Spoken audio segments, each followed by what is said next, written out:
So hello everybody, and welcome back to the next session, session 3 at this year's Latin America Spectrum Management Conference. So I hope everybody has enjoyed the discussions that we've had this morning from our keynote speakers and also around the topic of WRC23. We're now going to be moving on to focus specifically on 5G. So we're going to be having a thinking point, first of all, to set the scene, looking at mobile licensing and spectrum management in the age of 5G, before we move on to a panel discussion looking at delivering the reality of 5G across the region, looking at where we're at now and what the next steps are going to be.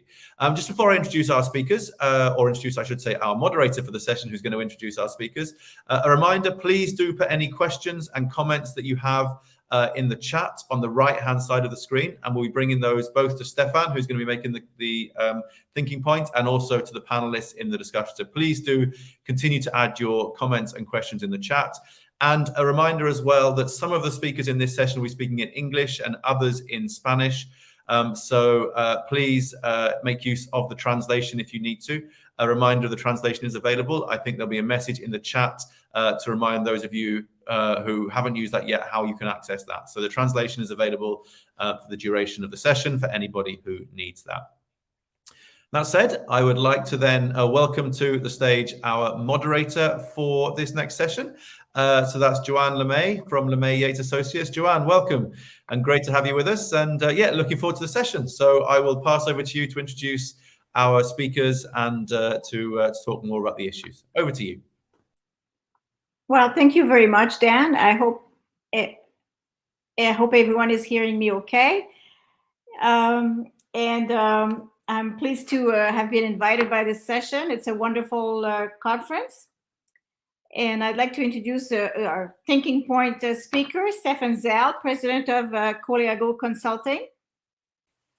He will talk to us about how different it is to manage spectrum in 5G versus 4G. So Thank you, Joanne. So if I can have my first slides, please. Yes, of course, it is a key question, why spectrum management in the age of 5G? What's so different compared to the way we used to do things, or are there any new issues? First slide, please. So I'm going to first look at quantifying spectrum needs to realize a 5G vision, and then talk about the implication for spectrum license fees. Next slide, please. So what's so different? Well, 4G was essentially about people with smartphones. And you can see here visually, 5G is about so much more. It's about enhanced mobile broadband. This is people with smartphone on steroids. Then you got 5G FWA, which really comes into its own and can compete with fiber, and certainly better than DSL. And we have, of course, the newer stuff, massive machine type communication and critical machine type communication. So with that, the 5G vision is for ubiquitous fiber-like user experience. So it is a bit of a revolution compared to 4G rather than an evolution. Next slide, please. And why is that so? Well, you have to look at the IMT 2020 requirements, which is the ITUR speak for 5G, which really drive the need for spectrum. And there are two aspects which drive the need for spectrum, and that is the required user experience data rate, which is a factor 10 increase. So 10 times faster in the downlink to 100 megabits and 50 megabits in the uplink. And then we have the area traffic capacity. This is how much traffic you can squeeze into a specific geographic areas, for example, in cities. And there, the requirement is a stunning 100-fold increase. Next slide, please. And to achieve that, of course, we have 5G technology. But this doesn't work without spectrum in low bands, i.e. sub 1 gigahertz, lower mid bands. By that, I mean the range where already a lot of the mobile services are running today. And then the upper mid band, which is the range which is often referred to as 5G spectrum, starting at 3.3 gigahertz and now going all the way up to 7 gigahertz. As you have heard in the earlier sessions, the agenda item 1.2 is, amongst other things, looking at this. And of course, you have millimeter wave. But the key requirement to cope with that area traffic density is, of course, in the cities. So to deliver that 100 megabits near guaranteed, of course, you can never fully guarantee anything in radio network, but as close as it gets to fiber user experience, you do need the ability to cope with the high traffic densities in urban environments, let's say with a population density of 8,000 and above. So next slide, please. What we have done at Colliago for the GSMA, we developed a model where we studied what is actually required to deliver that user experience data rate in the cities. So the starting point was the ITU requirement. So if you want 5G, this is what you need to deliver. And the key driver is population density. We use that as a proxy both for human and non-human activity. And what really matters is the concurrent demand. So how many human and non-human users will demand resources in the same cell. Of course, we understand there will be offload to millimeter wave and indoor small cells, but nevertheless, there's a lot of traffic that need to be carried with outdoor macro cells, despite the investments that are being made. So that's the demand side. Area traffic demand is certainly going to increase vastly as 5G adoption proceeds. Now, let's look at the area traffic capacity supply side. Next slide, please. We assumed that operators will continue to invest, both to reduce the macro intersite distance insofar as this is still possible in the cities, have maximum sectorization, so 3 sectors per macro sites, and deploy all the spectrum possible on these sites. And also in time, of course, all the spectrum will be used for 5G. In addition, we have assumed that for every macro site, there will be at least 3 outdoor small cells and also substantial amount of spectrum deployed on these small cells. This gives us our area traffic capacity supply. So we did the demand, we did the supply. So what we're looking at is traffic per square kilometer measured in gigabits per square kilometers. Next slide, please. This slide shows you the demand driven by population density. So on the horizontal line, we have the population density. So if you wanted to know how much spectrum do you need in a particular city, you can simply identify the population density of that city. And incidentally, in Latin America, we have some of the highest population densities in places such as Bogota, Sao Paulo, and so on. So we're talking about 18,000, 20,000 pops per square kilometer over a large area. This is not just a small area, but we're talking about something in the neighborhood of 80 to 100 square kilometers. So you couldn't really cover this with, for example, millimeter wave spectrum. And on the vertical, you see the capacity and or traffic in terms of gigabits per square kilometer. The colored upward sloping lines represent the different activity factors. So to begin with 5G, you might perhaps have a 5% concurrent use, but as the 5G adoption for both humans and non-human use cases increases, that concurrent use will increase. And so you need additional spectrum as you are facing these increases, as you're going forward through 2025, 2030, the area traffic demand will go up and you have to supply that capacity or you won't be able to deliver the 5G user experience. Next slide, please. So what we found in the 3 cities we looked at in total at 36 cities around the globe, but we had 3 Latin American cities included, Bogota, Mexico City, and Sao Paulo. And we found, depending on the assumptions you make with the activity factor, between 15 and 20%, and how much traffic is offloaded to high bands, that the amount of mid-band spectrum you need varies between 1.8 to 2.8 gigahertz. So that spectrum needs to be found somewhere. Of course, some of it is in use already in the various bands, but that is the total mid-band spectrum. And spectrum managers can look at how much spectrum they have already signed for mobile in mid-bands, and they'll find that there is a significant shortfall which needs to be plugged between here and, let's say, 2025, 2030. Next slide, please. Of course, you might say, well, how about we build more small cells? Yes, we have assumed more small cells will be built, but there are economic and technical limitations to small cell densification. Beyond that, you're getting mutual interference and so on, and of course, the costs go through the roof. On the other hand, millimeter wave, yes, we have assumed it will be used, but you can't build contiguous citywide speed coverage with millimeter wave. It is extremely useful for local hotspots, yes, and we assume that somewhere in the neighborhood of 30% of the traffic would be offloaded to millimeter wave speed, but that still remains a lot of unserved demand unless additional spectrum is made available. Next slide, please.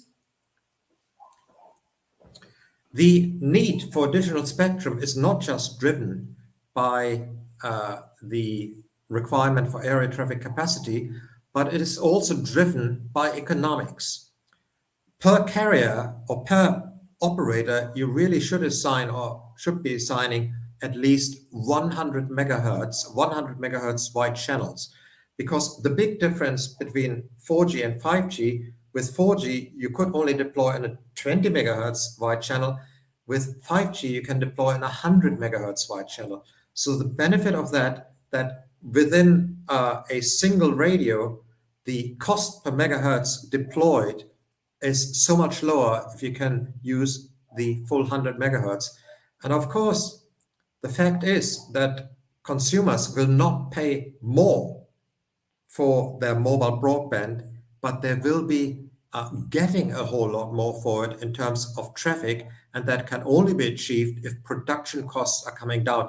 So in that sense, when somebody asks what's the killer application for 5G, well, it's to bring down the cost per bit. That's what it's about. And for that alone, you require substantial additional mid-band spectrum. Next slide, please. So we now understand that we do need additional spectrum. Let's look at the implication for spectrum license fees. Next slide, please. We've already seen, looking back, that over time, the mobile operator revenue per megahertz of spectrum deployed has declined. This is a chart here between 2007 and 2019. Revenue per megahertz of spectrum deployed has decreased round about 60%. And of course, with additional spectrum for 5G, that trend will not only continue, but it will accelerate. So less revenue per megahertz of spectrum declined. And you can probably see where I'm going here. Next slide, please. Let's look at what's happening on the revenue side. This is from the Bank of America Merrill Lynch Global Finance Matrix, and revenue is broadly flat.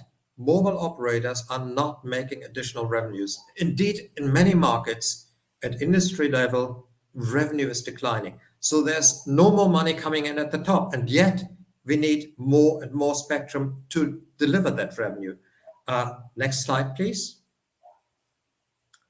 So this is a traffic forecast from Ericsson here, from the very useful report, which they bring out twice a year. And you can see here their forecast for LATAM is a 31% average annual growth rate. Similar growth rates in other countries. Next slide, please.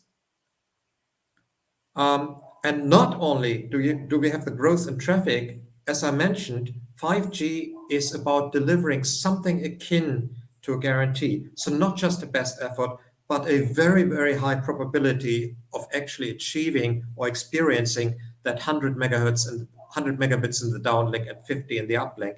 And the investment to do that, or the resources to do that, there's an additional investment you need to make if you want to deliver a higher probability of achieving those data rate. And that's illustrated here. So it's not only about the data traffic, but it's also about the probability of achieving these high data rates. Next slide, please. So let's summarize. We have a huge increase in traffic, but no increase in revenue. The consumer is the winner, and so it should be. But what's the implication for spectrum license fees? Next slide, please. There has to be a return on investment, and capital employed is increasing due to network investment. Next slide, please. And this doesn't work because what's coming in the top, that is the revenue from mobile broadband users as well as other use cases, is not increasing or not increasing much. And so we are getting into a situation where with the CapEx and with the additional license fees, a problem arises in terms of being able to finance this. Next slide, please. Indeed, we have made a study for the European Commission when we looked at 13 countries. The European Commission got worried. Do high spectrum license fees affect investment? Next slide, please. And we can jump over that slide, actually. So, and this is the result of the study. What we see on the horizontal line is the cost of spectrum as a percentage of revenue. This is the annualized cost of spectrum as a percentage of revenue for various EU countries. And on the vertical, we have the gigabytes of mobile traffic per capita. And you can see the lower the spectrum fee, the higher the traffic. And you can say that the traffic is a proxy for socioeconomic value generated from spectrum. So it clearly shows with a 68% correlation here that the lower the spectrum license fee, the better the network deployment, the cheaper the prices for consumers, and hence the more consumers get for their money. Next slide, please. And we have, of course, a problem in Latin America in that in many cases, spectrum license fees are too high. Here's the example from Mexico, where AT&T actually handed back spectrum simply because the business case didn't work. And we have seen other things. For example, in Ecuador, we have a problem that the more spectrum you deploy on sites, so building small sites, the higher your spectrum license fees. This doesn't make sense. So for 5G, policymakers have to look at their legislation, because frequently this isn't a regulatory issue. This is a legislative issue, which is driving these high spectrum fees. And so in the age of 5G, policymakers really have to consider how they price spectrum so that 5G can be delivered successfully in Latin America. Thanks for that. Thank you, Stefan. That's very interesting. I have, maybe just to start off the question period, I have a question for you. So you're saying 200 megahertz per carrier in the C-band. So from 3.3 to 4.2, if you have 4 MNOs, that's a total of 800, right?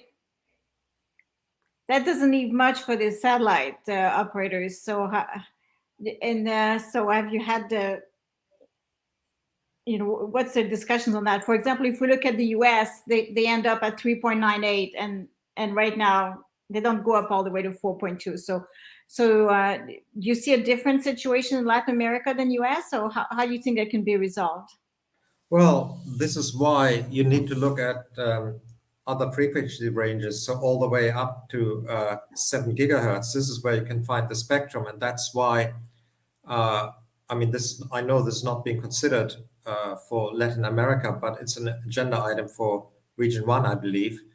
So yes, the C-band is not sufficient, and there are workarounds. I mean, satellite issues exist in other regions, and there is geographic separation, and there are mitigating measures you can bring into place to allow both satellite and IMT mobile to coexist. Okay. I guess there's also like the 2.5 band and the 1 AWS band. So these frequencies could eventually be included as refarming, right? And shutting down 2G, 3G networks. Absolutely. In our study, we have assumed that in the 2025 to 2030 timeframe, 2G and 3G certainly will have ceased to exist. And in a lot of markets, we won't even have 4G anymore. So this is the most optimistic scenario where we assume all the spectrum is being used for 5G. So our assumptions maximize the spectral efficiency, and yet there's still the shortfall. Okay. We have a question from the audience, from Paula Balduino. If you could call a little bit more about what you call the killer app. I know that facetiously in the US now we say the killer app is speed test, but your killer app is a lower cost per bit. So yeah, well, if you with 4G, you need the maximum channel bandwidth, 20 megahertz. You need one radio to deploy that, and fine, you're getting reasonable capacity out of it. But with 5G, now you have 100 megahertz wide channel. When you look at the 5G NR specifications, 3G PP spec, you'll see that 100 megahertz wide channel is possible.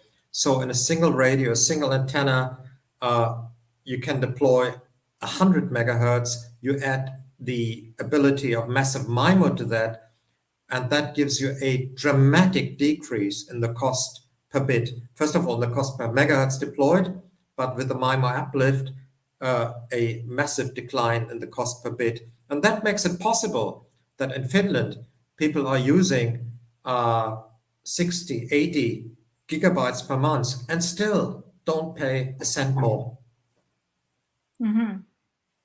You mean they've already done this, or because I know they do have very high usage? That it's done. They signed the C-band, so 400 megahertz have been assigned. Yes, they have. Yes. Between the operators, and the numbers are out there. I think it was, when I last looked, it's my slides. I think it was somewhere in the neighborhood of 80 gigs. It was 48 gigs per capita per month or something like that. Whereas in a number of other markets, we are just looking at 2 gigs per capita or something like that. Mm-hmm. Yeah. I was interested also that you mentioned fixed wireless access as a really important application. And often fixed wireless access is getting a lot of pushback, especially when you're thinking about, it's mostly for rural areas, and they're getting pushback compared to fiber. So why are you so keen on fixed wireless access? Well, this is again where 5G is different, because when you're looking at 4G, you really needed the limited amount of spectrum you had to satisfy the mobile traffic.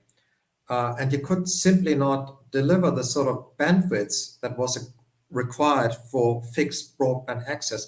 But with 5G, when operators actually have available 100 megahertz each in the C-band, for example, that actually becomes feasible.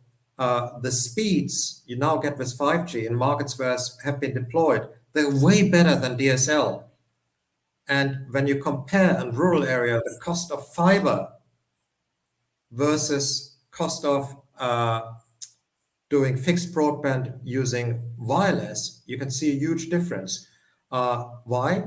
When you look at the cost of running fiber to the home, the cost increases with lower population densities. So it is in the order of $2,000, $3,000, probably higher, $3,000 to $4,000 per premises connected. In a rural setting, it's less than $1,000 in an urban setting.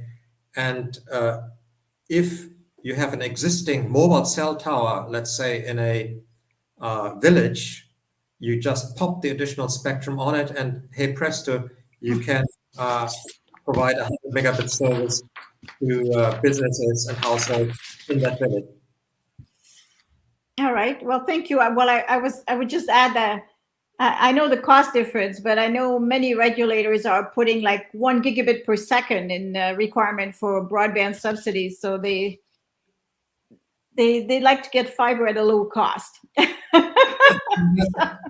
I mean, that's of course an ambition, but it's fanciful. Now you can ask people, would you rather have go for 1 gigabit at a price you can't afford, or have 100 megabits now at a price you can afford? And I think the answer is clear. Mhm. People would rather have 100 megabits now at a price which fits in with their budget than wait 5 years down the line that the government get their acts together and actually gives them 1 gigabit. All right, so we're going to move on. We're getting pressed to move on. So thank you very much, Stefan, for a good presentation. Thank you. Have a good conference. Thank you. All right, so we will now go to the main panel on the status of 5G in Latin America.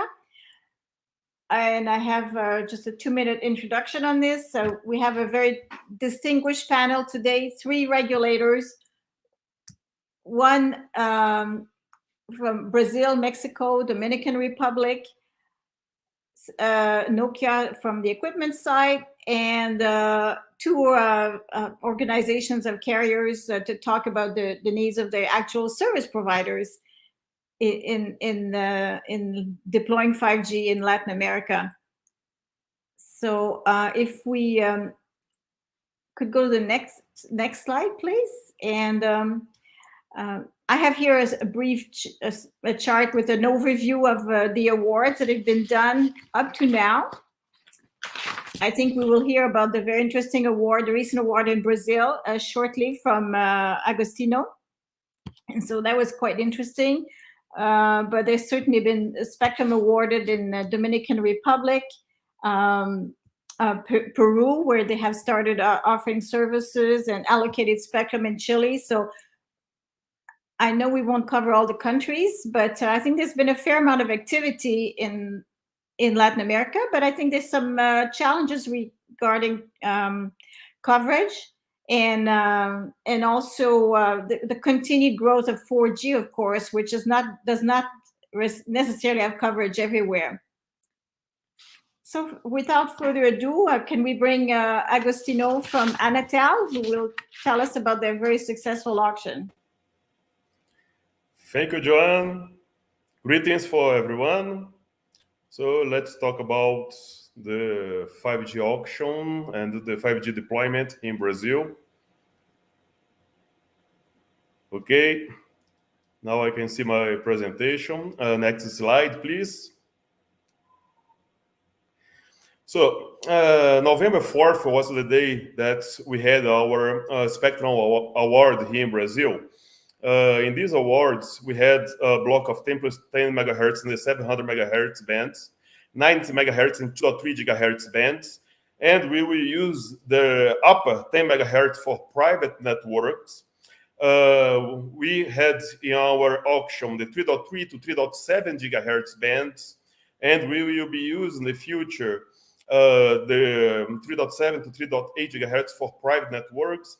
And in our auction, we had the 24.3 to 27.5 gigahertz. And we will also use the 27.5 to 27.9 gigahertz for private networks. Regarding private networks, these bands will be shared with fixed satellite service on a secondary basis. So the 5G will be a secondary, and fixed satellite service will be primary. And the 2.3 gigahertz, we had this 10 megahertz block because we also wish to somehow protect the Wi-Fi applications that are widely used here in Brazil. So next slide, please. Some obligations of this auction, the 700 megahertz, we have federal roads and localities without 4G that will be needed to be coverage. In 2.3 gigahertz, the obligations are related to coverage municipalities and localities without 4G. Until this auction, previous auction focus on basically the main district of the city. Now, besides the main district, we also want to reach places that do not have any G. So here in Brazil, we have 5,570 municipalities. All of these municipalities have at least 2G, but if we zoom them, we will see that there are many places, many villages that do not have access. So we want to close this digital gap in these places. In 3.5 gigahertz, we also have some obligations related to optical fiber backbone to a list of municipalities, to deploy 5G base stations accordingly to a schedule, cleaning the part of the C-band that will be used in 5G, and some others obligations. In 26 gigahertz, we have Connect Basic Education School as the commitments associated with this auction. Next slide, please. The economic value of the spectrum was evaluated as 47.2 billion reais. $1 is approximately 5.5 reais. So we have a specific division here in Anatel that is responsible to evaluate the price of spectrum, and we have another division that is responsible for the universal services and analyze where we need to deploy the networks in places that we do not have anything. But the most important message of these slides is that 90% of the economic value of the spectrum will remain in the sector, because only 4.8 billion reais will be paid for the government, and other 42.4 billion reais are associated with obligations. So it's money of this telecommunications sector that will remain and will be invested in the telecommunications sector in places that naturally the operators do not go there, because these places are not economically viable. Next slide, please. We believe that the Wi-Fi and 5G, they will work together. So that's why here in Brazil, we also work to have a regulation related to the future technology, Wi-Fi 6E operating in the 60 gigahertz bands.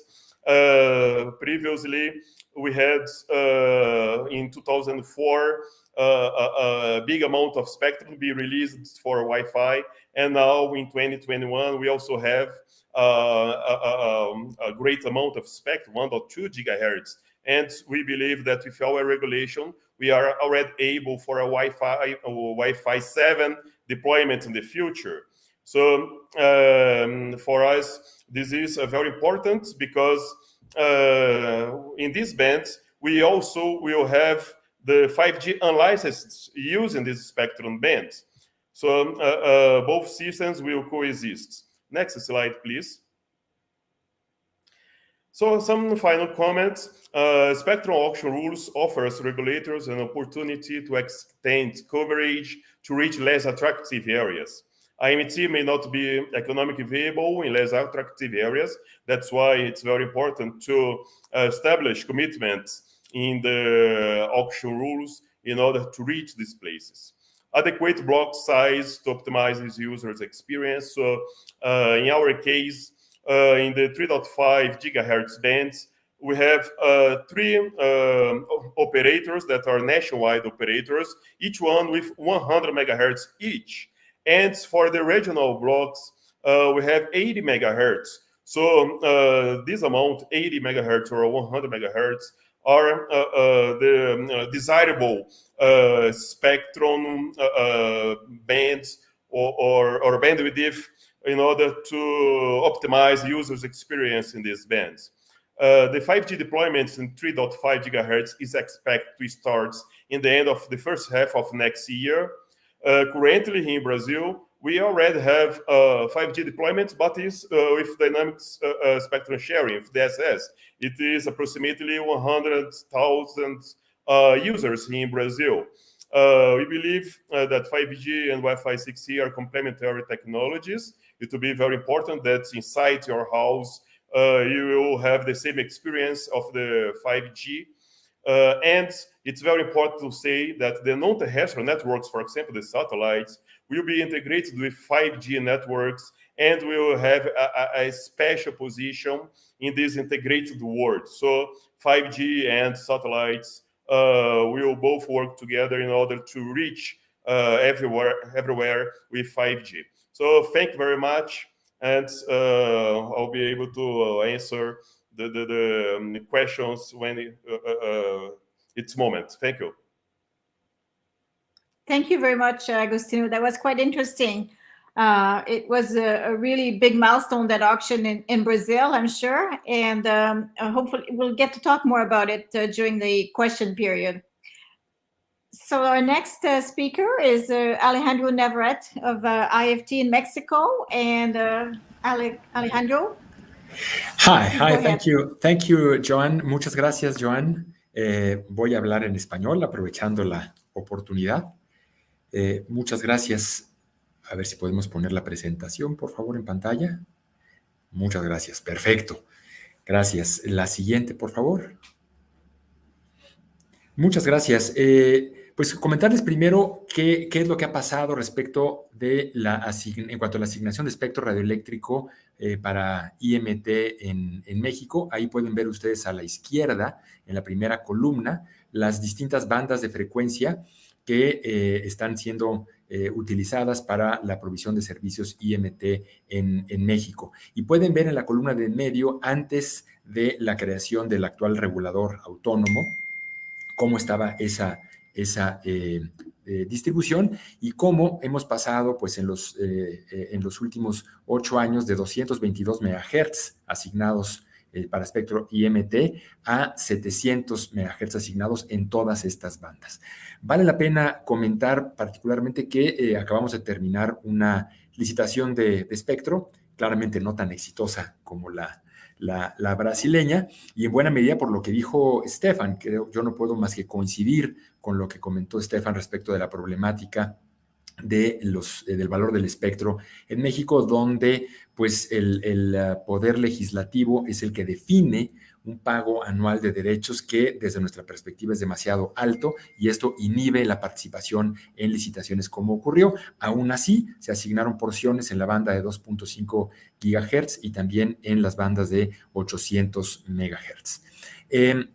Entonces, ustedes pueden ver a la derecha, donde dice estado actual, cómo ahora todas estas bandas ya tienen buena cantidad de espectro asignado. Creo que resulta particularmente importante destacar la banda de 700 MHz, donde hay 90 MHz asignados para una red compartida mayorista, y la banda de 3.5 GHz, que la consideramos nosotros desde 3.3, por lo pronto, hasta 3.6 GHz. De esos 300 MHz, 150 están asignados a 2 empresas. Es importante destacar que en México, al igual que en la mayor parte de los reguladores, nosotros somos tecnológicamente neutrales. Esto quiere decir no obligamos a que se hagan desarrollos con una tecnología en particular, y el que esta banda de 3.5 GHz pueda ser utilizada para tecnología 4G o 5G no es una determinación regulatoria, sino es una determinación de pues los planes de negocios de los operadores. La siguiente, por favor. Gracias. ¿Qué tenemos pensado para el próximo año en cuanto a licitaciones de espectro? Tenemos varias bandas, tanto en la parte, digamos, espectro bajo y espectro de bandas medias. En la parte baja, la banda de 600 MHz. Aquí la idea es asignar 70 MHz en el segmento que va de los 614 a los 698 MHz. Justamente una configuración similar a la que tienen Canadá y Estados Unidos. Esta banda ya está completamente liberada y disponible para su asignación a través de una licitación. También una porción importante de 92 MHz en la banda L, de 1427 a 1518 MHz, 100 MHz o hasta 100 MHz en la banda de 3.3 GHz y 50 MHz más en la banda de 3.4, específicamente el segmento que va de 3.4 a 3.45 GHz. Vale la pena señalar que pues uno de los retos grandes que tenemos en el segmento de 3.4 a 3.6 GHz es la convivencia con los servicios fijos por satélite. Siempre esto, pues estamos en pláticas continuas con el gobierno federal, que tiene varios satélites en la banda C extendida, y pues la idea es buscar alternativas de convivencia, como ya lo estamos haciendo. La siguiente, por favor.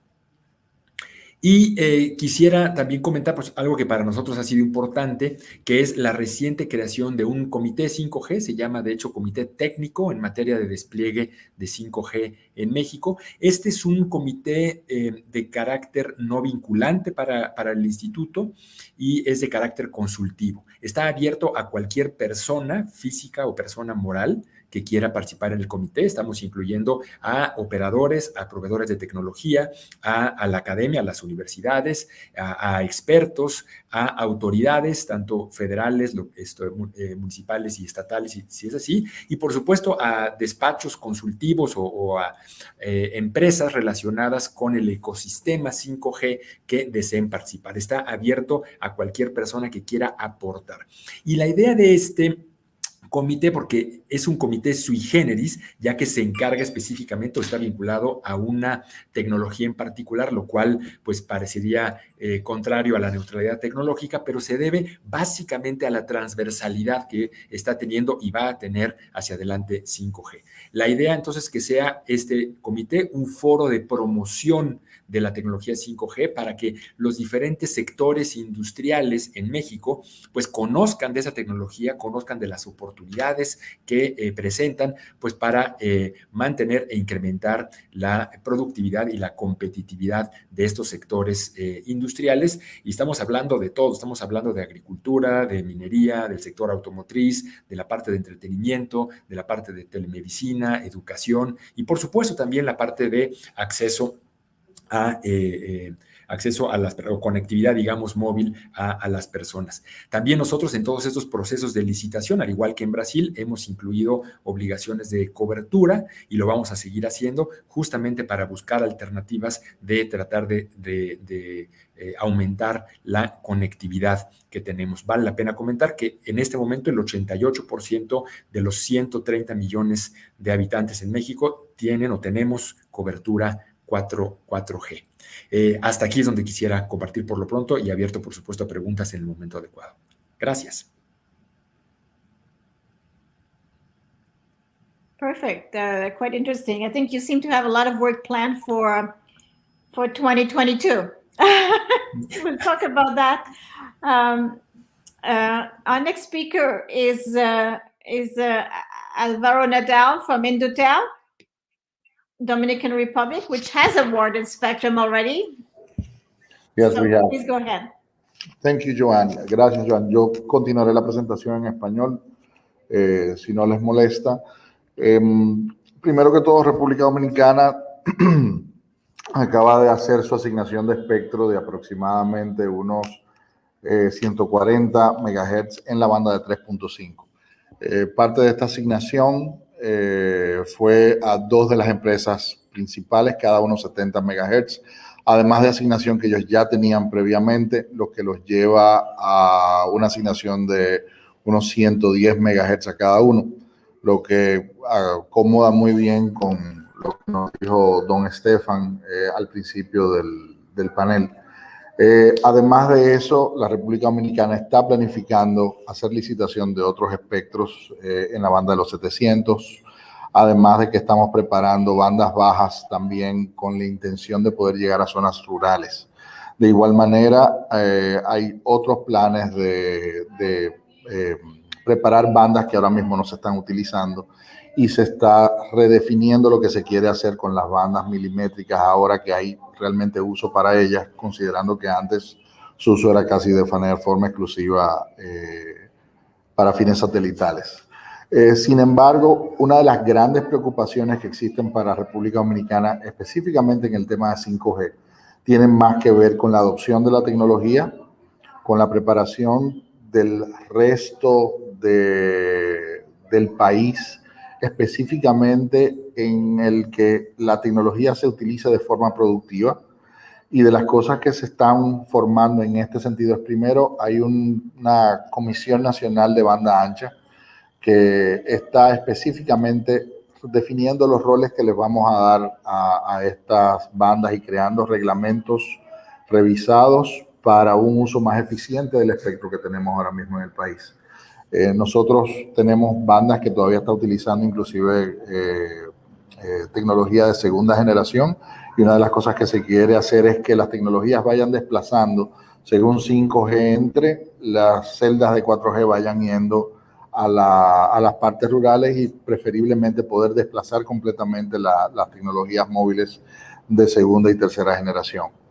En el caso específico de 5G, entendemos como país que hay una cantidad de componentes de costo que complican bárbaramente el despliegue, principalmente en la banda milimétrica, ya siendo las celdas de coberturas tan pequeñas. Se están revisando códigos de construcción, cuestión de que la infraestructura compartida o que se pueda compartir, ya sea de edificios públicos o de edificios o de obras públicas, como serían carreteras, tanques de agua, este tipo de cosas, estén contemplando ya la posibilidad de instalación de facilidades.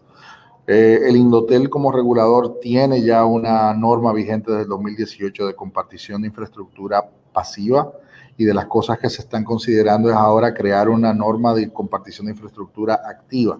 Esto es algo que nos surgió tanto en la implementación de nuestro plan de televisión digital, considerando las posibilidades que hay de hacer empaquetamiento de canales de televisión.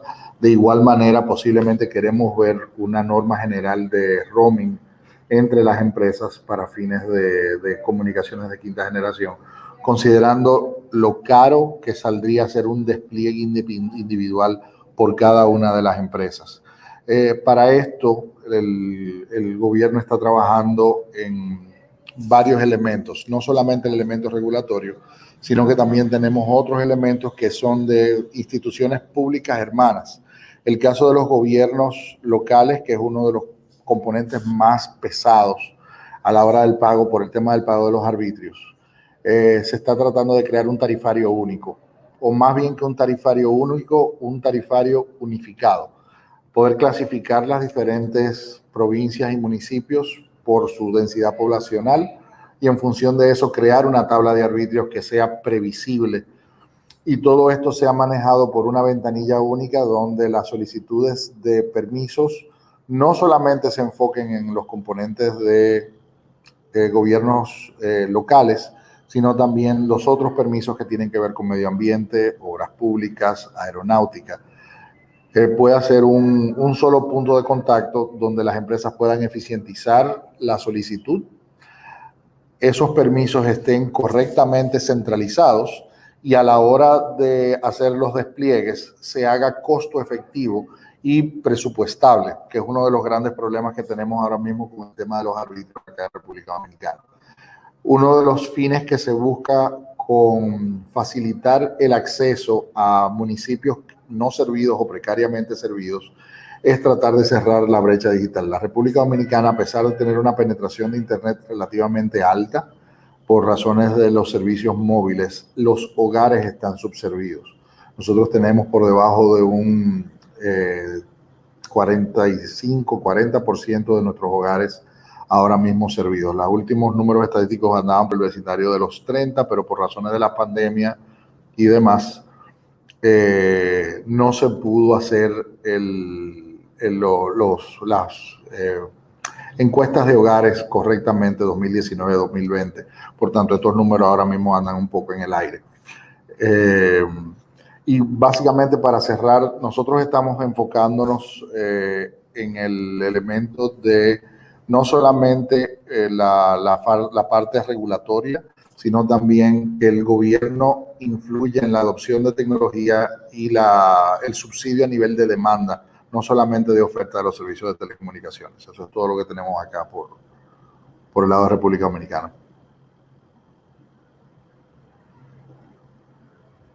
All right. Well, thank you, Alvaro. That was quite interesting. And I hope we get back to speaking about all the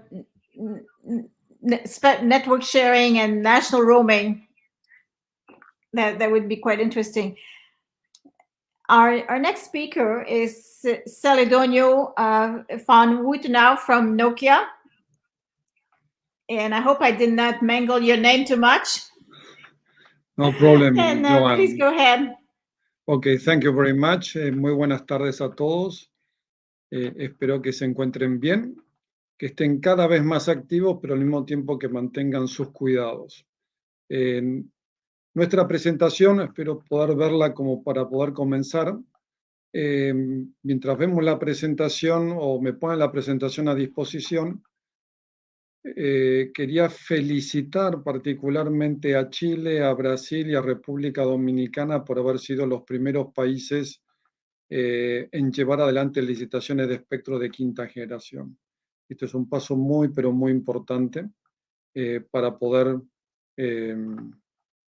hacer el camino de la quinta generación. Una quinta generación que va a tener un impacto muy poderoso en el desarrollo de nuestras economías.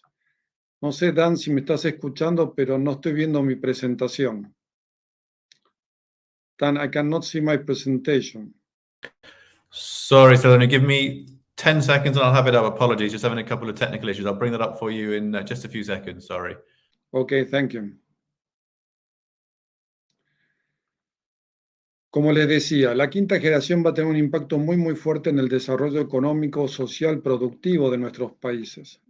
Stefan ya nos estaba mencionando que esto no es una evolución, esto es una revolución. Y nosotros en el caso de Nokia, junto con Omdia y con los Bell Labs, hicimos un estudio de cuál sería el impacto que tendría la quinta generación en América Latina. The next slide, please. La siguiente lámina. Y en ese estudio, lo que se determinó es que entre el año 2021 y 2035 el impacto económico va a ser de 3.225 billones de dólares.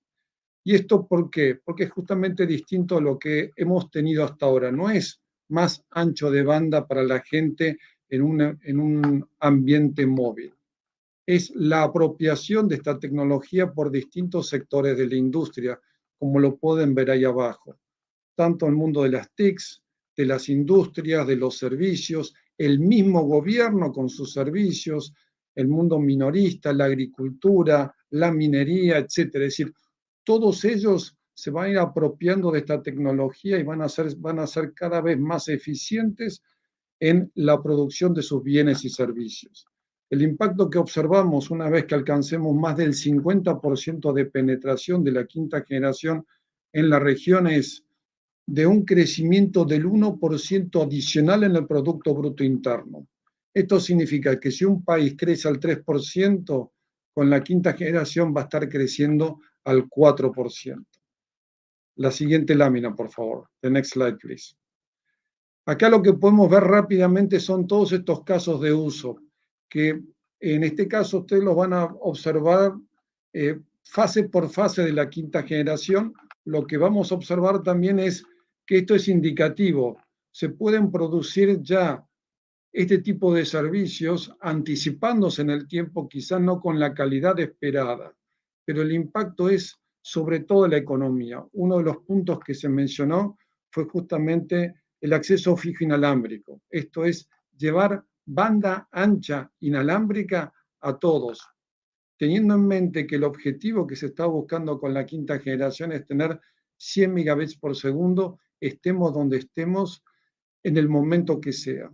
Pero junto con eso vienen una serie de aplicaciones, como todo el mundo de los juegos, democratizando el acceso del juego, llevando la telemedicina a la medicina a las personas a través de las tecnologías móviles, todo lo que tiene que ver con los smart cities, con la seguridad en las ciudades, el manejo del tráfico, los vehículos conectados, las industrias robotizadas, etcétera, etcétera. Todo esto nos va a traer la quinta generación. La siguiente lámina, por favor. Pero para esto lo que necesitamos es espectro. El espectro es la autopista por donde en definitiva circula todo.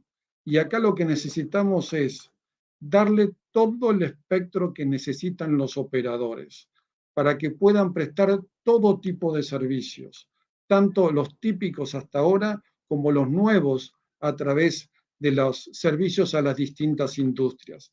Y para eso lo que necesitamos es identificar nuevo espectro para quinta generación, en bandas bajas, medias y altas, en donde se pueda desplegar esta tecnología y posteriormente habilitar también a los operadores a que puedan migrar los espectros que actualmente están utilizando con 2G, 3G, 4G a la quinta generación.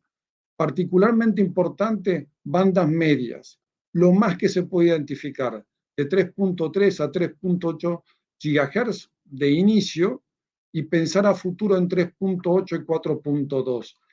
También ver el tema de 6 GHz, esto es, la parte alta de esta frecuencia, poner a disposición de IMT, ponerlo a disposición de los operadores para que podamos alcanzar estos grandes objetivos de la quinta generación. Y junto con eso, las bandas altas, las milimétricas, 26 GHz y 28 GHz. De esta forma, nosotros les vamos a estar dando a los operadores lo que ellos necesitan al tiempo que lo tenemos que habilitar regulatoriamente a prestar todo tipo de servicios. Pero también hay otros actores que quizás no están tan interesados en desplegar una red con un operador, sino que lo quieren hacer ellos mismos. Esto es redes privadas inalámbricas utilizando espectro 3GPP, pero que no utilicen los operadores, de forma tal de no entrar en conflicto con ellos. Y acá pueden ver ustedes una lista de distintas bandas de frecuencia que nosotros recomendamos para este tipo de servicios. De 410, 430 MHz, 450, 470, hacia la banda L, 2300, una porción de 2300, como observamos también en el caso de Brasil, la banda 53, una porción TDD en 2.6, 3.7 a 3.8 GHz, que es el caso, por ejemplo, de Brasil, y también contemplar la posibilidad de utilizar las bandas milimétricas para este tipo de servicios, por cuanto son más de tipo hotspots. De esta forma, estaríamos habilitando a toda la economía de nuestros países a apropiarse de la quinta generación y utilizarlo para su desarrollo, para la prestación de sus bienes y servicios. La siguiente lámina, por favor. Y con esto termino con algunas ideas fundamentales. La quinta generación es una oportunidad para la transformación digital de América Latina. Nos significa una mayor productividad, nos significa un mayor incremento del Producto Bruto Interno y nos significa la democratización del acceso a la banda ancha. Para esto, como les dije, los operadores tienen que tener acceso a distintas combinaciones de banda de frecuencia, así como también las empresas. Y lo que necesitamos acá es poner a disposición de estos distintos actores el espectro, pero habilitarlos a través del marco regulatorio a que presten este tipo de servicios, a que puedan desplegar este tipo de infraestructura. Y junto con esto viene de la mano no solamente el poner a disposición el espectro, sino hacerlo accesible. Hemos estado escuchando de cuál es el impacto que tiene el costo del espectro en las redes. Junto con esto, facilitar y simplificar el despliegue de la infraestructura. Un poco ahí nos está hablando Álvaro de las medidas que están queriendo tomar en República Dominicana. Pero junto con esto también viene la asequibilidad en los servicios y los equipos. Yo puedo tener la red, pero en definitiva también tengo que permitir que los usuarios puedan comprar los dispositivos y que los planes estén al alcance de ellos. De esta forma vamos a hacer realidad la quinta generación. Esto es todo y estoy dispuesto y abierto a las preguntas más adelante. Muchísimas gracias. Thank you very much, Celedonio. I was quite interested by your extensive list of frequency bands for industry for .0. So, and I think that goes in well with the carrier usage. So our next speaker is is Marilena Mendez from the Association of Latin America Carriers. I'm sure she has quite a few ideas about what is important for 5G. Thank you, Joan. Thank you very much for the presentation. I'm going to speak in Spanish. Bien, muchísimas gracias. Un agradecimiento a los organizadores por la invitación. Para CIET, en particular para mí es un honor, un gusto estar acá. Si vamos a la siguiente slide, por favor. Bien, yo quiero empezar con un mensaje de base. Las redes de telecomunicaciones son la base de la digitalización. Efectivamente, es una condición absolutamente necesaria para una transformación digital en América Latina. Sin embargo, no es suficiente. Es decir, no solo necesitamos un entorno apropiado para el desarrollo de estas redes de telecomunicaciones, sino también necesitamos un entorno apropiado para el aprovechamiento de estas redes, en particular de la que nos convoca hoy, de las redes 5G en Latinoamérica. La siguiente, por favor. Bien, el escenario en Latinoamérica ya lo hemos repasado en anteriores presentaciones. Efectivamente, ya tenemos licitaciones hechas en Chile, Brasil y República Dominicana. Chile recientemente recibió, creo que en el mes de agosto, septiembre, la autorización por parte de su organismo de fiscalización superior para el arranque de la instalación de infraestructura. Brasil, muy recientemente, este mes, a inicios, teníamos su licitación de espectro radioeléctrico, y también República Dominicana, que inició un proceso desde hace casi un año. En diciembre pasado estaba sacando sus normas generales. Bueno, ya hoy la asignación de espectro es una realidad. Tenemos redes funcionales en Perú. En Perú, básicamente, tenemos en Lima metropolitana y Lima también de provincia, y tendríamos alrededor de 21 distritos en esas zonas que tienen 5G funcional, y también algunas pruebas más limitadas en otros países de la región. Suficiente espectro es indispensable. América Latina se ha caracterizado por tener muy poco espectro asignado. Antes de las licitaciones ya mencionadas, se tenía cerca del 20%, únicamente asignado el 20% de la recomendación UIT en materia de espectro radioeléctrico para el año 2020. Si bien es cierto, ya tenemos más espectro asignado en 3 países, también es cierto que esos números no son más halagüeños a hoy en ese sentido, y por supuesto que esto significa que tenemos que hacer un esfuerzo muy importante para ponernos al día en materia de asignación de espectro, y recordar que hay algunas situaciones en América Latina que generan preocupación.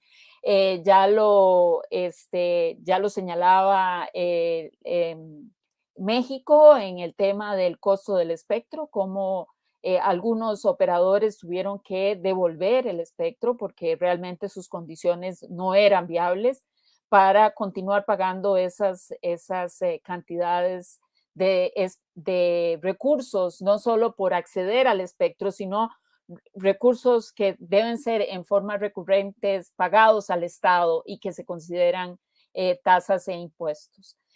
También vemos con preocupación algunas renovaciones recientes en Colombia, donde el costo del espectro también es muy significativo. Debemos innovar en la asignación del espectro. Definitivamente creo que la licitación de espectro en Brasil es un proceso que se ha llevado a cabo a la par de un proceso de innovación, y bueno, ahí señalamos algunas ideas de Nueva Zelanda y Japón que usaron algunos procesos más novedosos, tratando de paliar un poco las condiciones de los operadores y paliar también la situación de post-pandemia. Pasamos a la siguiente, por favor. Bien, algunos datos tomados de Ericsson. Y aquí vemos cómo América Latina es una de las regiones que se está proyectando más lenta en la adopción de la tecnología hacia el 2025.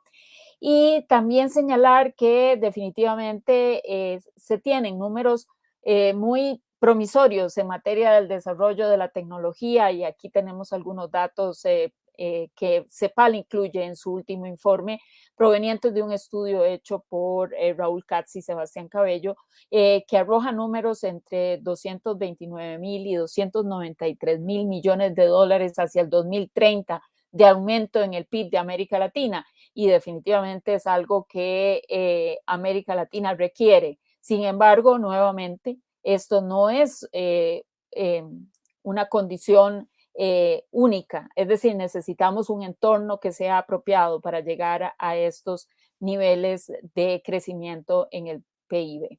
Continuamos, por favor.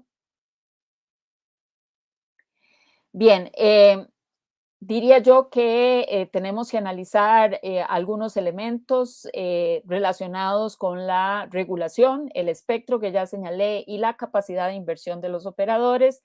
La regulación en América Latina es muy compleja, está diseñada para otras condiciones de mercado, está muy atomizada, muy atomizada, sobre todo en lo que se refiere a desarrollo de infraestructura, y ya lo señalaban cómo así está tratando el gobierno de República Dominicana de revertir esta situación, y hay una intensa presión fiscal sobre los operadores. O sea, se pagan impuestos, las redes de telecomunicaciones, los servicios de telecomunicaciones pagan impuestos al nivel de las bebidas alcohólicas o los cigarrillos. Entonces, con esta intensa presión fiscal, es muy difícil realmente llegar a acelerar los procesos de desarrollo de las redes 5G. Estamos también en el tema de espectro radioeléctrico y repensar cómo vamos a hacer frente a estos costos de espectro. Nuevamente, no puede ser posible que sigamos incrementando el valor del espectro cuando el espectro, lo que está sucediendo es que se deja sin utilizar, no se participa, quedan licencias vacantes porque los modelos de negocio no permiten estos precios de espectro. Entonces aquí hay realmente que repensar, y nuevamente traería a colación la licitación brasileña, donde cerca del 80% o más de lo recaudado es en forma de inversión en el mercado, más que un pago directo hacia las, en este caso, hacia las arcas fiscales. Y la capacidad de inversión, yo creo que la industria se ha venido preparando para esto, ha desarrollado nuevas modalidades de negocio, ha hecho spin-off de sus empresas en fibra y también en la parte de infraestructura de soporte de redes de telecomunicaciones. Y también importante recalcar que la regulación sí requiere una revisión profunda sobre estos temas, y también ver que América Latina tiene un ingreso por usuario promedio de $6. Ese es el ingreso promedio por usuario en América Latina, y bueno, también tenemos que pensar que cómo sostenemos las redes 5G bajo este escenario. En la siguiente, por favor.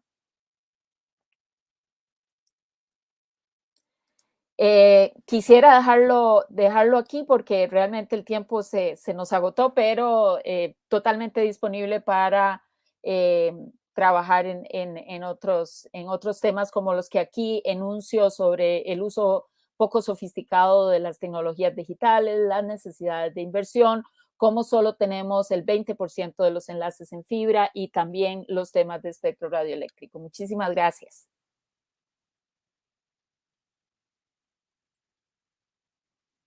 Thank you very much, Marilena. It's a very good presentation. I think much has been achieved in Latin America over the last few years, but there's still a lot of challenges. So hopefully we'll get back to that shortly. So our last and but not least speaker is Jennifer Manor from the Association of Satellite Companies, who will tell us everything you can solve with satellites. In Joanne, 5G, in 5G. Oh, thank you, Joanne. With that lead up, I will do my best to live up to that. But thank you so much, and thank you so much for inviting me for such a fantastic panel. I'm glad to see everyone doing so well. So I'm going to talk a little bit about a network of networks approach to 5G. And I think Augustino really did a nice job touching on this at the end of his presentation, and recognize that there's going to be multiple technologies, including satellite in 5G, and are already today. So next slide, please.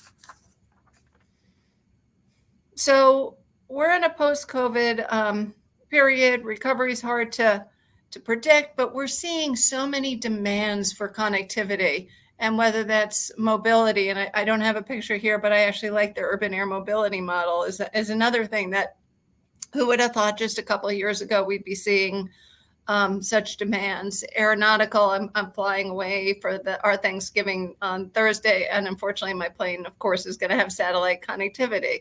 And 5G, mainstream network integration, the inclusion of backhaul from satellite, which has been around for a long time with 3G and 4G, but I do think you're going to see a growth on that reliance going forward, and all sorts of applications that we're not even thinking about today, from machine to machine to IoT, which have all been available for years, but now being put to different uses. So we're at this place where we're seeing a fuel for the need for connectivity, and we need for different types of connectivity, not just terrestrial, but non-terrestrial too, and how that's going to play a role. Please, next slide.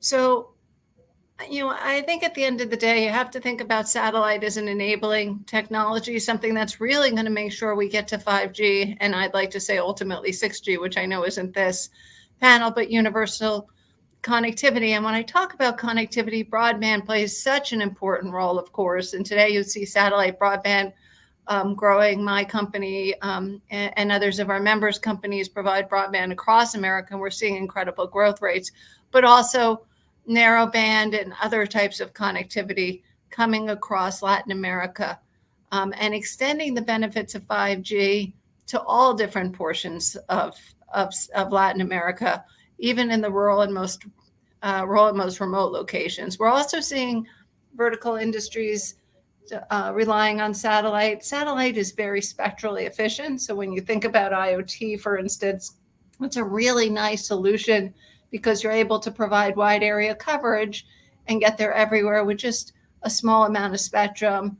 We can support multiple use cases. And also, I think what's really exciting, I know you can't go a day without reading about one of the non-geostationary orbit satellites, but you've got all these different orbits, whether it's GSO, mid-Earth orbit, low Earth orbit, all working together and all having different benefits to help support the many use cases. I think it was Nokia who brought up many of the use cases. And so many of those satellite can be a part of, as you can see here on this very picture. Next slide, please. I do want to talk a little bit about multi-orbit satellite constellations, and SOA and the satellite industry really takes the view that the future role for satellite is going to be a mix of different orbits to meet different requirements. Different satellites have different benefits. Geostationary satellites, for instance, are very high capacity. LEOs and MEOs have lower latency. You're also able to use the LEOs, for instance, over the poles. So you get Arctic coverage and other sorts of coverage. So when you think about satellites, you can't think of it just as one single technology. It's a multiple technologies. It's also narrowband. It's broadband. So you're going to see this mix. And I really think this gives a lot of legs to 5G, and that you can take these different pieces of connectivity and use them for different things. For instance, maybe great to be able to use the non-GSOs to reach the polar areas, but you may, and some other areas but you may need high capacity over more urban areas. And so maybe that's where you use GEOs in combination. I think you're going to see, and I'll talk about this a little bit, the development of hybrid technologies, which are already being deployed in the market. Next slide, please. And so this is a a good slide because it really follows on to the hybrid concept. And you'll see that telcos are able to easily extend 5G service plans to include satellite. And we have seen devices come into the marketplace that are both terrestrial and non-terrestrial. And also, I think over time, we'll see them between the different orbits. And you'll be able to use them for the different use cases, which are here on the right-hand side. Next slide, please. So this is where I really wanted to spend a fair amount of time here. So when you think about satellites and 5G, number one is something that I think we've proven ourselves to be really, really successful is that in underserved areas and places where terrestrial networks cannot serve, satellite is a fantastic technology, cost effective to get service out. It can be used on land, it can be used on sea, it can be used in the air. And I continue to believe there's just a cost advantage to satellite as well, that it may never make sense to deploy a fiber network. I was looking at figures just this morning, and for instance, to build out, and this is in US dollars, fiber to some of the most rural areas, you're talking $10,000 for a customer versus $500 or $600 for a satellite customer. So it really does make a difference. That has a lot of variables, but chances are economically you're not going to get there. There's of course also terrain and geographic considerations where it may be impossible to lay fiber, and there may be trouble as well with laying towers. You've really got to look at satellite as a really good combination. We also can ensure continuity for machine-to-machine IoT devices, connected autonomous vehicles. I was talking about UAMs. There's so many fascinating mobility applications where satellite's perfect. It's a really robust and secure way to deliver public safety, multicasting. We're seeing the world of hybrid. Our company is actually launching next year a product called Fusion, where we're going to be offering fixed wireless and satellite. But I want to bring up, we do need to be successful, both access to spectrum and funding on a technology neutral basis. And critical bands like 28 gigahertz, 6 gigahertz, 3 gigahertz are all bands that satellite uses today and will be using to provide service for 5G. So I know the terrestrial industry has targeted a number of those bands, but you really have to be cognizant of the fact that satellite today is out there providing services that would probably not be provided at all if it wasn't for that spectrum. And you can't just snap it up and say it's going to terrestrial mobile. So I do want to urge us to take a technology neutral approach, and maybe go to the last slide, and I'll leave you with this message, which really is the important role of satellites in 5G to address both the digital and the poverty divide across the Americas. And with that, I thank you. Thank you, Jennifer. That was quite good. We'll bring back the rest of the panel, and I think we have about 15 minutes for questions. And maybe what I'd like to do, just to go back to the start of our panel with Brazil and then Mexico and Dominican Republic. In Brazil, you decided to go with a multi-band award, right? A big bang auction to really launching, I guess, 5G and 4G deployment. Why did you choose? Was that a necessity for you, or why did you choose to do that?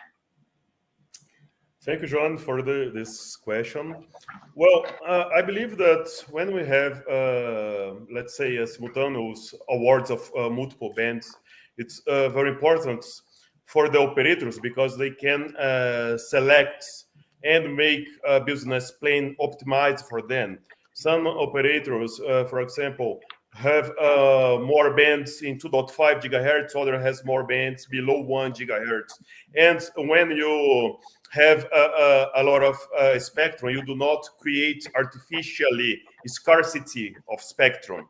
For example, in case we just put 200 megahertz and 3.5 gigahertz bands, what would happen? The price of the spectrum would raise because everyone would like to have at least 80 megahertz, but we have in fact, 4 nationwide operators. Unfortunately, one operator seems to be that it will be split between other 3 big operators.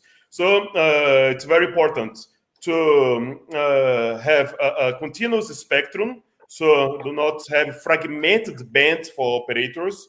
It would not be good, for example, if one operator have 50 megahertz in this band, 40 in another band, to deploy 5G. So we expect to have a lot of spectrum in order to have a real 5G with optimized experience for the final users. So if I may ask, Alejandro, in Mexico, you have like 4 bands that you mentioned for 2022. Are you thinking about a multi-band award? Or Sure. Yes. You're completely right. We are planning one single auction. Perdón, voy a hablar en español. Perdón. I'm switching to Spanish. Perdón.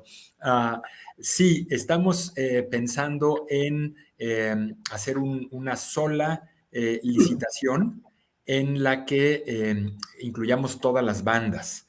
La banda de 600, que es espectro básicamente, pues bandas bajas, y al mismo tiempo espectro en 3.3, 3.4 y la banda L, justamente como acaba de comentar Agostino, pues para que los participantes puedan tener la posibilidad de una mezcla de espectro en diferentes bandas y pues tener elegir, digamos, lo que realmente necesitan. Por esto, parte de lo importante es también ver cómo se ofrece ese espectro en el mercado, si va a ser a nivel nacional, a nivel regional o incluso a nivel subregional, pues para fomentar la competencia, porque las circunstancias no son iguales las de los grandes operadores que la de los pequeños que quisieran entrar. Hay varias empresas, muchas empresas pequeñas que quisieran entrar al mercado, pero no podrían entrar si ponemos el espectro a disposición en regiones demasiado grandes porque no les sería económicamente posible participar. Okay, well, thank you very much. Actually, that's quite a good answer. I'm actually quite fond of regional awards. I think that brings a lot of dynamism in the market. So, so that's actually quite interesting. If I make Marilena, would you have any comments on the answers from Brazil and Mexico? Give your a reply opportunity. Oh, thank you. I think I'm sorry, voy a hablar en español. Me parece que algo que mencionó Agostinho es muy importante en el tema de no generar escasez artificial del espectro radioeléctrico, porque eso lo que hace es empujar los precios hacia arriba y en realidad al final lo que está es reduciendo las posibilidades de inversión o la velocidad de despliegue de las mismas redes. Entonces, definitivamente creo que es un elemento fundamental.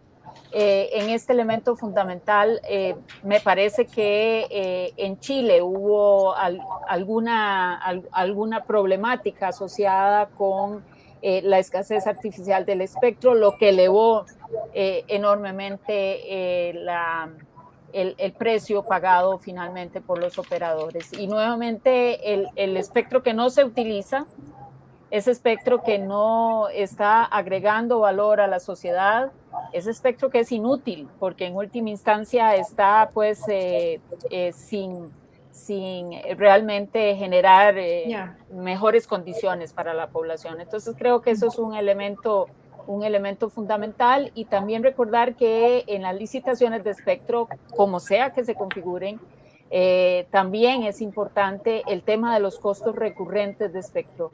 Todo el tema relacionado con los elementos fiscales, sobre todo en México, deben revisarse para lograr un efectivo despliegue de las redes 5G o cualquier otra asignación de obligación que se haga en estas licitaciones.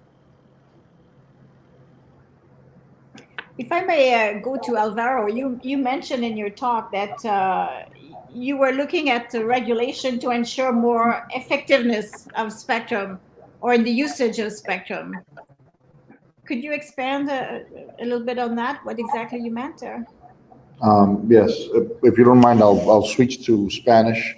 En esencia, una de las cosas que se está buscando a nivel regulatorio es, uno, que el espectro sea distribuido de manera equitativa. Nosotros tenemos una realidad en República Dominicana de que tenemos dos empresas muy grandes, una tercera empresa relativamente pequeña, pero tenemos otras que son microempresas que son también proveedores de servicios de telecomunicaciones, y ellas también quisieran entrar dentro del mercado de 5G, porque hay nichos muy especializados, principalmente en tema de Internet de las cosas.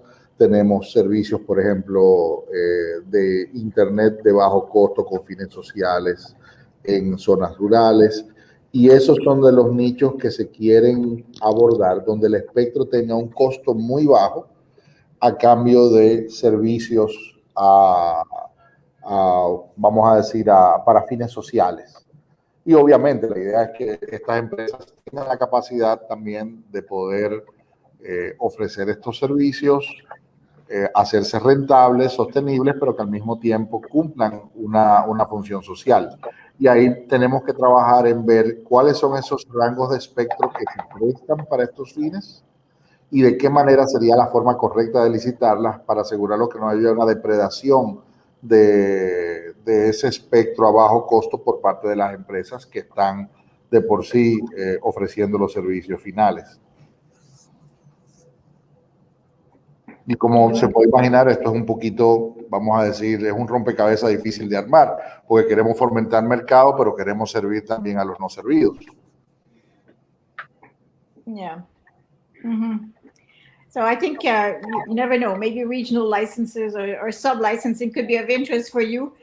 If I move to Celedonio, there was a question for you that came in.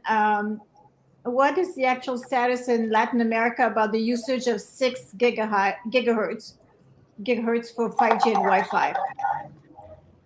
Muchas gracias, Joan, por la pregunta. Sí, la había visto.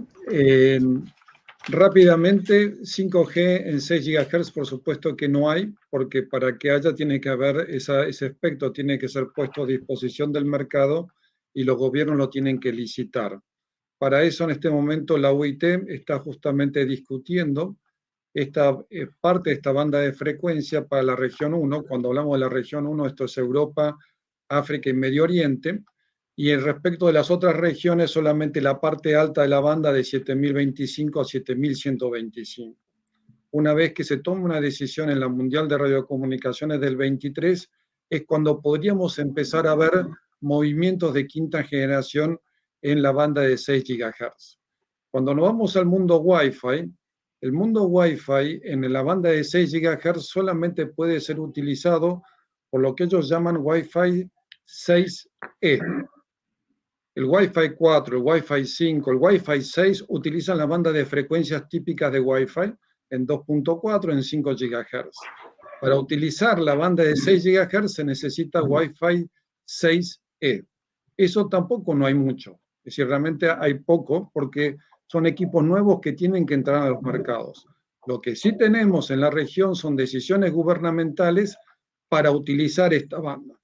En el caso, bueno, Agostino lo mencionó, o sea, Brasil optó por utilizar toda esa banda para no licenciado, en solamente por ahora indoor. Eso también es importante para tratar de evitar interferencias con otros servicios.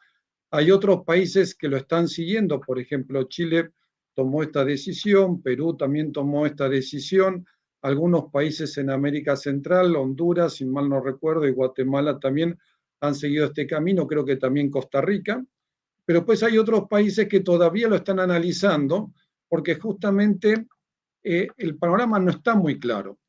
Se puede sí identificar ya en este momento los primeros 500 MHz, de 5.925 a 6.425, porque hay un consenso generalizado de que eso puede ser utilizado en forma no licenciada. Pero los otros 700 MHz, hay obviamente un interés de la industria IMT, o sea, de los operadores, de poder aprovechar y utilizar este espectro. Con lo cual, los gobiernos pueden comenzar tomando la decisión por los primeros 500 y esperar la Mundial de Radiocomunicaciones para tomar esa decisión. A nivel global, tenemos Estados Unidos totalmente orientado a no licenciado. Tenemos China que decidió utilizar todo ese espectro para IMT y tenemos varios países de Europa en donde están usando este sistema híbrido. Los primeros 500 no licenciados y los últimos 700 lo están analizando para IMT. Pero lo están analizando. La decisión todavía tiene que ser tomada por la UIT en la Mundial de Radiocomunicaciones del 2023. All right. Well, thank you very much. As a point of interest, I just bought for my home office Wi-Fi modems with 6 gigahertz. So I wanted that speed. So Jennifer, I think you will have the last word. But before I get to you, there was a question asking which band was deployed in Lima. I believe that's 3.5 gigahertz, unless I can be corrected. No, correctamente es 3.5. En el caso de Perú, lo que hizo el gobierno fue habilitar a los operadores que ya tenían esa banda de frecuencia para servicio fijo para utilizarlo en 5G para servicio fijo. That's right, yeah. Yes, that's correct. Jennifer, I think we just have a few minutes to go. So like I said, you will have the last word. So I was quite interested in your multi-orbit discussion there. Maybe you could give us a few minutes of the benefits of that. And is there a concrete example? Certainly. So I think we could take a concrete example with narrowband IoT. Narrowband IoT has many different requirements. In some cases, you need low latency. In some cases, you don't have latency sensitive traffic. At times you have very little data. At times you have quite a bit of data. And so you can think about it for narrowband capacity with low latency. You're probably going to want to use a LEO or a MEO system.